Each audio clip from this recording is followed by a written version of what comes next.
Okey geng, Assalamualaikum dan selamat datang ke channel aku. Hujung minggu lalu aku telah layan Pengabdi Setan 2 berdekatan dengan rumah aku. Selepas keluar dari panggung tersebut aku ada satu perasaan bercampur baur. Aku suka dengan keseraman sepanjang filem ini namun agak kurang teruja apabila soalan-soalan dalam filem pertamanya masih belum terungkai. Kalau belum tonton lagi filem ini awas video ini mengandungi spoiler. Untuk info filem ini ditayangkan selama hampir 2 jam. Pada jam yang pertama lebih kepada pengenalan watak-watak baru seperti Tari seorang pekerja biliar yang seksi dan menawan, Wisnu dan ibunya, 2 orang rakan baru Bondi iaitu Dato dan Ari, keluarga Ari yang mempunyai adik perempuan yang bernama Wina bersama ibunya yang sakit dan bapanya yang seorang kaki pukul, Dino yang suka mengacau Tari dan beberapa jiran tetangga yang lain. Mereka ini semua tinggal di rumah flat lama yang mempunyai 14 tingkat, namun tangga terakhir adalah 13 iaitu aras Dino tinggal. Pelik kan, mana pergi tingkat 14? Yang menyeramkan hanya ada 2 scene di jam yang pertama iaitu scene mayat berada dalam posisi komando rest dan kemunculan lembaga lelaki berambut panjang ketika Wisnu hendak membuang sampah.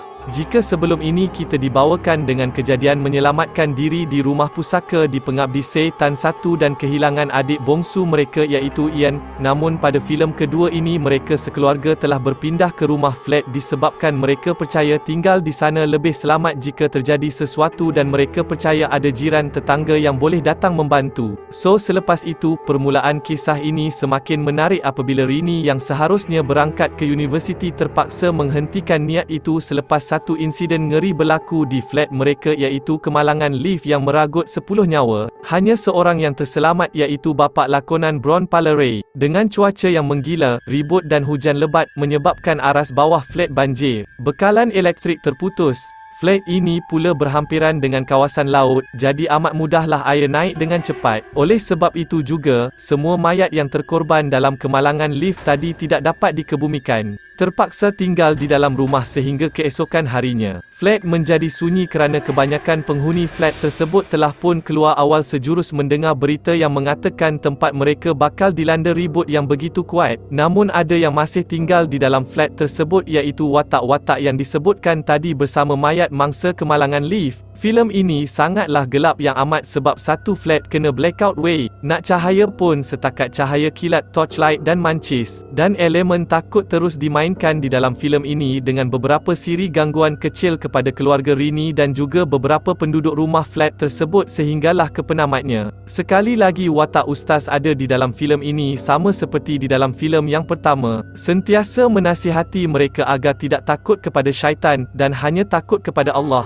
Namun nasihat tersebut seakan tiada gunanya apabila rasa takut akan syaitan itu lebih menguasai diri mereka. Lebih malang lagi apabila nasihat tersebut seolah-olah memakan diri sendiri terutamanya ustaz tersebut. Watak Bondi yang kita lihat dari awal tidak merasai takut dan dia menjadi satu-satunya watak yang cukup berani terutamanya ketika dia dan rakannya meronda flat tersebut ketika bekalan elektrik terputus. Scene demi scene mula terbongkar dan mengupas misteri flat tempat mereka tinggal. Setiap perincian amatlah kemas dan tersusun, ini korang kena tengok sendiri. Ternyata filem ini sememangnya kaya dengan elemen seram dan mengejutkan penonton dari yang pertama. Jump scare-nya walaupun sudah kita jangka, namun ia seakan sengaja ditunda-tunda agar kita kurang bersedia dan taktik ini memang menjadi. Tapi jangan risau, filem ini masih ada banyak babak lucu yang mampu memberi gelak ketawa kepada penonton dalam usaha mengurangkan rasa seram tersebut. Filem ini juga ada membongkar siapa ketua kumpulan ajaran sesat tersebut. Namanya si Raminom, hantu yang pakai veil tu. Power dia sampai semua hantu sujud pada dia. Lagaknya seperti ketua mafia tu. Watak Wisnu juga menarik di dalam filem ini. Budak lelaki ini boleh berbahasa isyarat rahsia. Wisnu jugalah yang menghentikan upacara di aras 14 dengan menggunakan bahasa isyarat misteri. Kenapa mereka semua patuh padanya sama seperti mereka patuh pada Ian?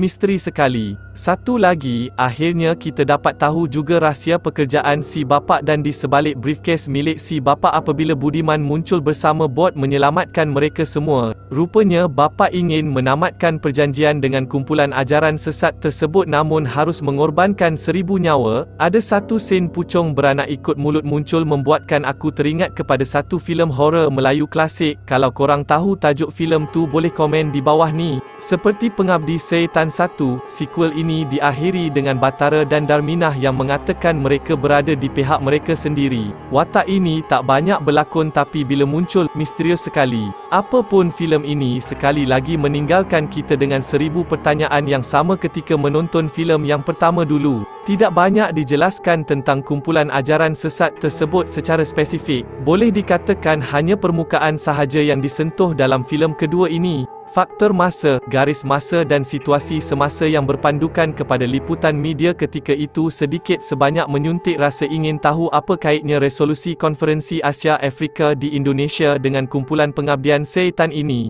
Kalau korang dah pernah menonton filem pertamanya dulu, maka filem ini dah jatuh hukum wajib untuk korang tonton. Mana yang belum tonton tu, anda mungkin akan rasa keliru jika terus menonton filem kedua ini.